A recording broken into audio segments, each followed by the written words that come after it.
आइए जानते राजस्थान की दिन भर की ताजा और बड़ी खबरें। आज की पहली खबर, राजस्थान में मानसून जुलाई के पहले हफ्ते में पहुंचेगा। इससे पहले प्रदेश में प्री मानसून की शुरुआत हो गई। जयपुर सहित कई जिलों में गुरुवार रात भर रुक रुक कर बरसात हुई। धौलपुर, भरतपुर और भीलवाड़ा में अंधड़ के कारण एक महिला सहित 4 लोगों की मौत हो गई। कई घरों को भी नुकसान पहुंचा है। श्रीगंगानगर में भी गुरुवार शाम को तूफानी बारिश हुई। मौसम विभाग ने राज्य में 7 जून तक आंधी बारिश का अलर्ट जारी किया है, जिसमें ज्यादातर हिस्सा पूर्वी और दक्षिणी राजस्थान का है। शुक्रवार को 14 जिलों में बारिश का ऑन रेंज अलर्ट जारी किया गया है। साथ ही 8 जिलों में येलो अलर्ट है। सीएम भजन लाल आज से 2 दिन भीलवाड़ा दौरे पर रात्रि चौपाल करेंगे। सीएम भजन लाल शर्मा आज 5 जून शुक्रवार से 2 दिवसीय भीलवाड़ा जिले के दौरे पर रहेंगे। कार्यक्रम के अनुसार सीएम आज शाम को 4:30 बजे जयपुर एयरपोर्ट से हेलीकॉप्टर द्वारा रवाना होकर शाम 5:15 बजे भीलवाड़ा जिले के लांबा स्थित हेलीपैड पहुंचेंगे। सायं 5:25 बजे राजकीय उच्च माध्यमिक विद्यालय लांबा पहुंचेंगे। 7 लाख का कर्ज उतारने के लिए युवक बना तस्कर अचार के डिब्बे में छुपाकर ले जा रहा था अफीम। चित्तौड़गढ़ में 7 लाख रुपए का कर्ज चुकाने के लिए एक युवक नशा तस्कर बन गया। अचार के डिब्बे में 1.215 किलो अफीम छुपाकर सप्लाई देने जा रहे तस्कर को पुलिस ने पकड़ा है। आरोपी हर बार माल पहुंचाने के बदले करीब 5,000 रुपए लेता था। मामले में अब पुलिस यह पता लगाने में जुटी है कि आरोपी को अफीम कौन उपलब्ध करवा रहा था और इसकी सप्लाई कहां की जानी थी। झुंझुनू डाइट बनेगा हाईटेक रिसर्च और ट्रेनिंग हब। भारत सरकार के शिक्षा मंत्रालय ने झुंझुनू जिला शिक्षा और प्रशिक्षण संस्थान को school of ultimate leadership program के लिए चुना है। जिला मुख्यालय पर स्थित डाइट को अब सेंटर ऑफ एक्सीलेंस के रूप में अपग्रेड किया जाएगा, जिसके लिए केंद्र सरकार ने करीब 13 करोड़ रुपए की राशि मंजूर की है। यह कदम जिले की स्कूली शिक्षा, शिक्षकों के हुनर और बच्चों के भविष्य को एक नई हाईटेक और वैश्विक उड़ान देगा। जयपुर में 11 किलोमीटर का किराया ओला उबर से 25 रुपए कम। भारत टैक्सी का कस्टमर ऐप शहर में लॉन्च। जयपुर में भारत टैक्सी ने अपना कस्टमर मोबाइल ऐप गुरुवार को लॉन्च किया। कैब में 11 किलोमीटर तक की दूरी पर ग्राहक को करीब 25 रुपए तक का फायदा होगा। कंपनी का दावा है कि यह देश का सबसे बड़ा सहकारी मोबिलिटी प्लेटफॉर्म है, जो ड्राइवरों को सर्विस प्रोवाइडर के साथ प्लेटफॉर्म का भागीदार बनाएगा। लॉन्च के दौरान भारत टैक्सी के सीईओ कर्नल हिमांशु ने कहा, ड्राइवरों से कंपनी कमीशन नहीं लेगी। कांग्रेस ने नीरज डांगी को फिर राज्यसभा उम्मीदवार बनाया। कांग्रेस ने राज्यसभा की एक सीट पर उम्मीदवार घोषित कर दिया है। सांसद नीरज डांगी को लगातार दूसरी बार उम्मीदवार बनाया है। मौजूदा संख्या बल 67 विधायक के हिसाब से एक सीट पर पार्टी की जीत तय है। डांगी को दूसरी बार मौका देकर कांग्रेस ने परंपरागत दलित वोट बैंक को साधने का प्रयास किया है। डांगी को लगातार दूसरी बार मौका देने के पीछे कांग्रेस के अंदरूनी सियासी समीकरण साधने के लिहाज से भी अहम माना जा रहा है। राज्यसभा चुनाव में बीजेपी ने सतीश पूनिया, अलका गुर्जर को उम्मीदवार बनाया। राज्यसभा चुनाव को लेकर बीजेपी ने गुरुवार को राजस्थान के 2 प्रत्याशियों की घोषणा कर दी है। सतीश पूनिया और अलका गुर्जर को उम्मीदवार बनाया है। सतीश पूनिया वर्तमान में हरियाणा प्रभारी और अलका गुर्जर राष्ट्रीय सचिव हैं। अलका गुर्जर ने टिकट की घोषणा के बाद कहा कि मैं पार्टी की वीसी में थी, तब मुझे केंद्रीय मंत्री अर्जुन राम मेघवाल ने कॉल करके टिकट मिलने की जानकारी दी। दरअसल राजस्थान की 3 राज्यसभा सीटों पर चुनाव हो रहे हैं। विधायकों की संख्या के गणित के हिसाब से बीजेपी 2 सीटों पर ही चुनाव जीत सकती है। सांसद बोले, कनेक्शन के बिल 15 से 20 हजार, लेकिन पानी नहीं। सीकर में पेयजल समस्या और जल जीवन मिशन में अनियमितताओं को लेकर जलदाय विभाग के ऑफिस के बाहर किसानों ने सांकेतिक धरना दिया। गुरुवार को अखिल भारतीय किसान सभा की ओर से जलदाय विभाग के अधिकारियों को ज्ञापन सौंपकर समस्या के समाधान की मांग की। किसानों ने जल्द समाधान नहीं होने पर आंदोलन की चेतावनी दी है। सांसद अमराराम ने आरोप लगाया है कि कई जगह पानी के कनेक्शन के बिल 15 से 20 हजार रुपए आ रहे हैं, लेकिन अभी तक पानी ही नहीं मिल पा रहा है। अब 6000 मेगावाट बैटरी स्टोरेज से एनर्जी सरप्लस स्टेट बनेगा प्रदेश। राजस्थान अब ऊर्जा के क्षेत्र में आत्मनिर्भरता की ओर तेजी से कदम बढ़ा रहा है। केंद्र सरकार की कुसुम 2.0 योजना के तहत प्रदेश को 6000 मेगावाट सोलर पावर क्षमता आवंटित की गई है। इस महत्वाकांक्षी परियोजना का मुख्य उद्देश्य स्वच्छ ऊर्जा के माध्यम से प्रदेश की पीक डिमांड को पूरा करना है। इस क्षमता को सितंबर 2027 तक हासिल करने का लक्ष्य निर्धारित किया गया है। प्रदेश में 2011 से पहले नियुक्त 80,000 तृतीय श्रेणी शिक्षकों को टेट की पात्रता लेनी होगी। वर्षों से सरकारी नौकरी कर रहे और बच्चों को पढ़ा रहे गुरुजी की नौकरी पर संकट खड़ा हो गया है। सुप्रीम कोर्ट ने 2011 से पहले नियुक्त तृतीय श्रेणी शिक्षकों के लिए टीईटी परीक्षा उत्तीर्ण करने की समय सीमा को 31 अगस्त 2027 से बढ़ाकर अब 31 अगस्त 2028 कर दिया है। इस तिथि तक शिक्षकों को टेट की पात्रता लेनी होगी, वरना उनकी नौकरी जाएगी। पीएम ई बस सेवा योजना 9 शहरों को मिलेगी 1150 ई बसें। राजस्थान के 9 बड़े शहरों में अब 1150 ई बसें चलाई जाएंगी। इन शहरों में ई बसों का ट्रायल पूरा हो चुका है। सबसे अधिक 450 ई बसें जयपुर को मिलेंगी। इसके संचालन के लिए गठित राज्य स्तरीय संचालन समिति की दूसरी बैठक मुख्य सचिव वी श्रीनिवास की अध्यक्षता में गुरुवार को सचिवालय में हुई।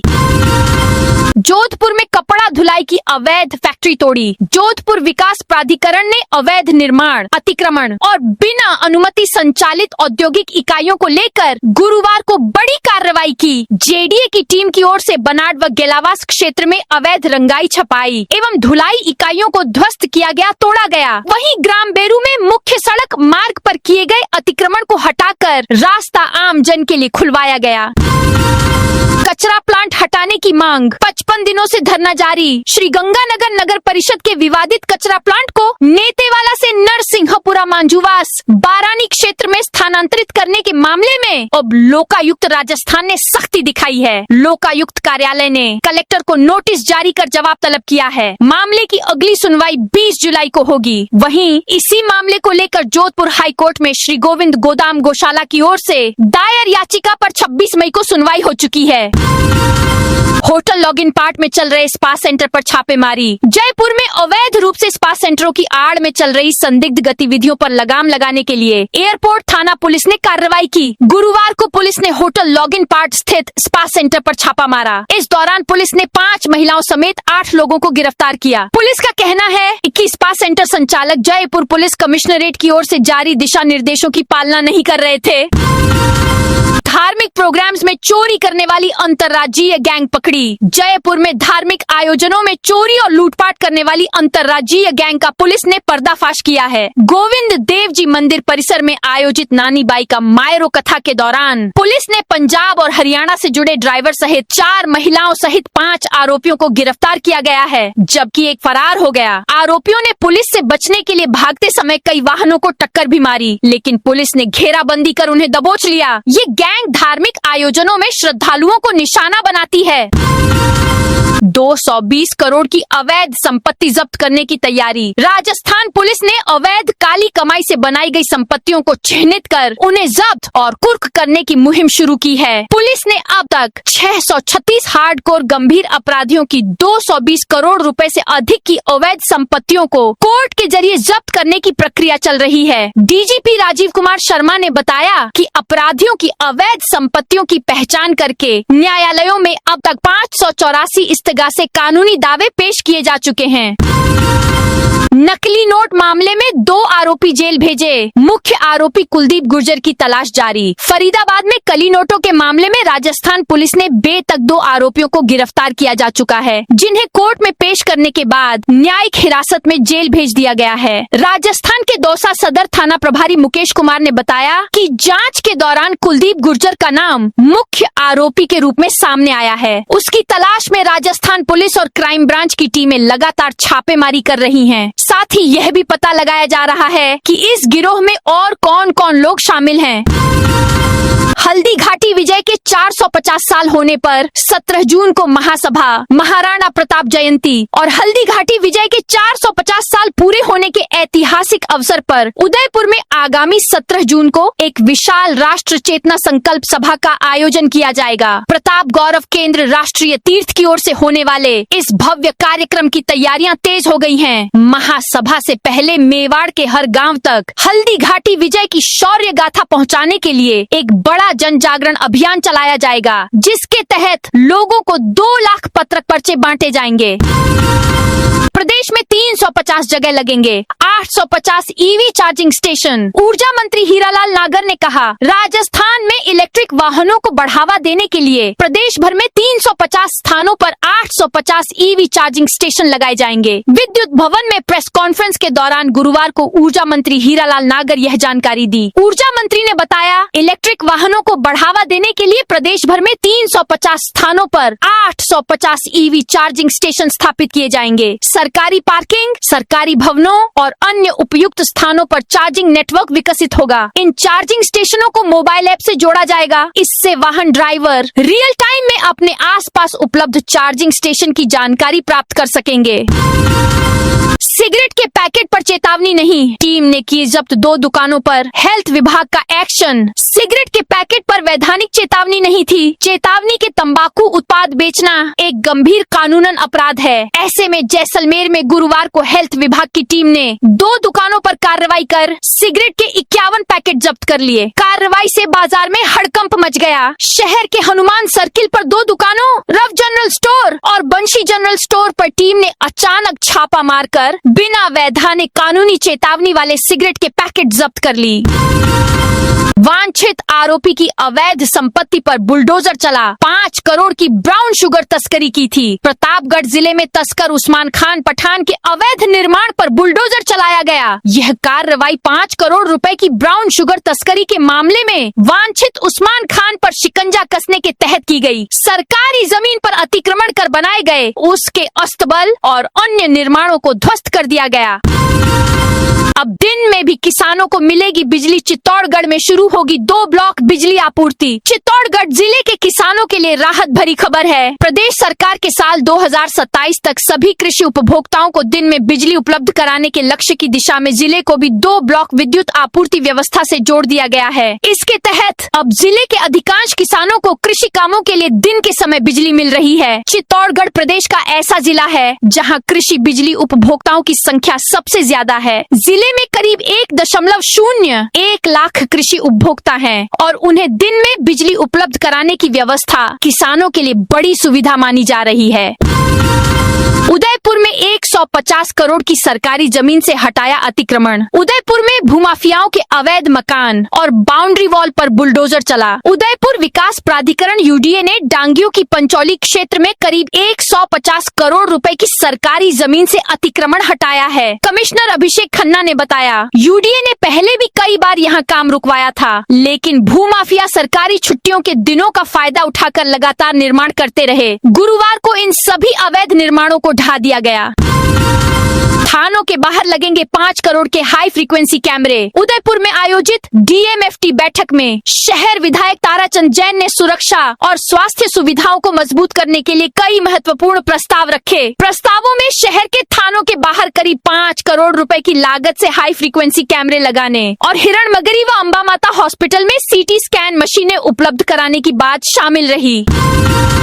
खाद बीज कीटनाशकों की गुणवत्ता पर कृषि विभाग की कड़ी नजर। किसानों को गुणवत्तापूर्ण खाद बीज और कीटनाशक उपलब्ध कराने के लिए झालावाड़ कृषि विभाग ने जिले भर में राजस्थान सघन गुण नियंत्रण अभियान शुरू किया है। अभियान के तहत कृषि आदान विक्रेताओं की दुकानों और गोदामों का निरीक्षण कर नमूने लिए जा रहे हैं। वहीं पनवाड़ क्षेत्र में निरीक्षण के दौरान 17 विक्रेता दुकानें बंद कर अनुपस्थित पाए गए, जिन्हें कारण बताओ नोटिस जारी किए गए हैं। विभाग ने जिले से बाहर उर्वरक बेचने पर एफआईआर दर्ज कराने की चेतावनी भी दी है।